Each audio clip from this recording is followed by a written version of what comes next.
Kailan po magandang hapon. Dumating na pala yung ating ating water pump ng ating Toyota Lucida. Ang nangyari kasi, test drive po natin ulit. At ang nangyari ay ano tawag nito? Na butas yung yun nga, yung power water pump. So yun, bumili tayo ulit ng water pump at salamat naman, nakakuha agad tayo.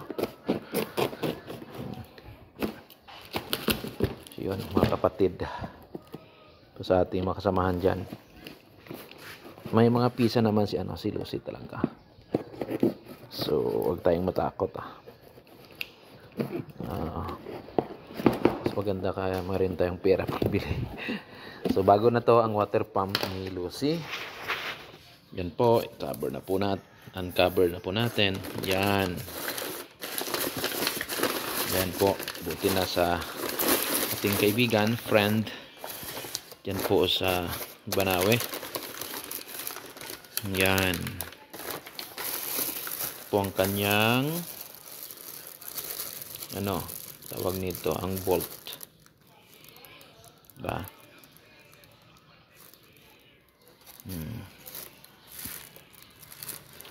Yan, bolt nito dalawa, ito, saka yung gasket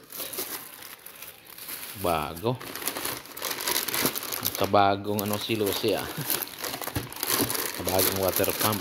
Hindi pa nabuksan, nakaseld pa, galing,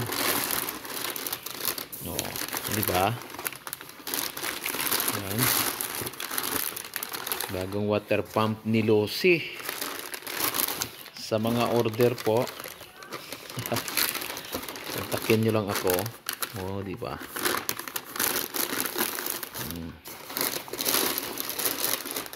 Di ba? Actually, may water pump ako dito dati. Kaso lang, ibininta ko. Nireserve ko yun dito. Kaso lang ibininta ko kasi sa mga kasama po natin, naawa naman tayo na walang makukunan ng mga parts at tayo din nagbibinta ng mga parts. So bago to, bagong dating, kinuha agad natin doon sa sa tawag nito, sa LBS. Open kaya natin, dali lang open kaya natin. Yan po, inopen na po natin. Tingnan po natin ang ating yan, ating water pump na bagong bili.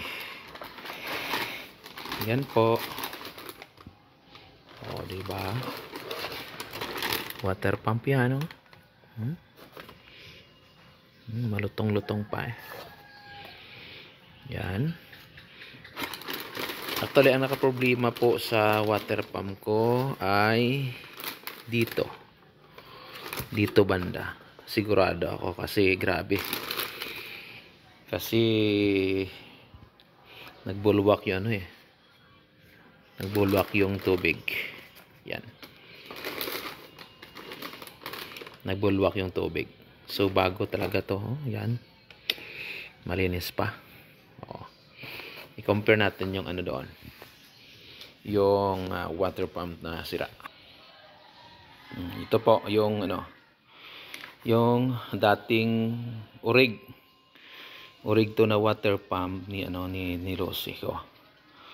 Sa pagbili ko, ito talaga yung Orig na water pump. Nung nasira to, pinalitan din ng ng tawag nito, pinalitan ng second hand. Binili lang natin doon sa Katay. So yun, pag overhaul, nangyari kasi sabi ng mekaniko parang okay naman. So ang nangyari po ay ang ginawa po is yun ang binalik, pero nasira ulit sa pag test drive po natin. At pumili tayo ng bago.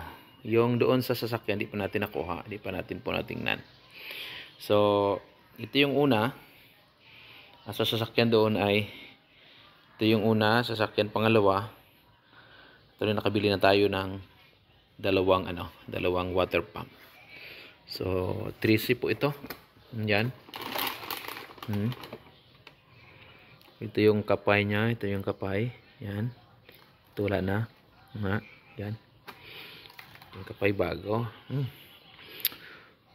Sana hindi na to hindi tayo masira.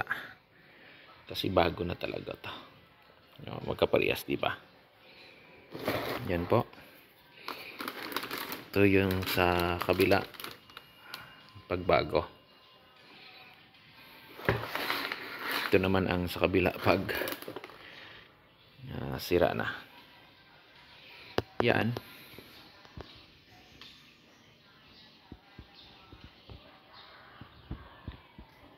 Sana okay na to. Dali natin mamaya doon sa shop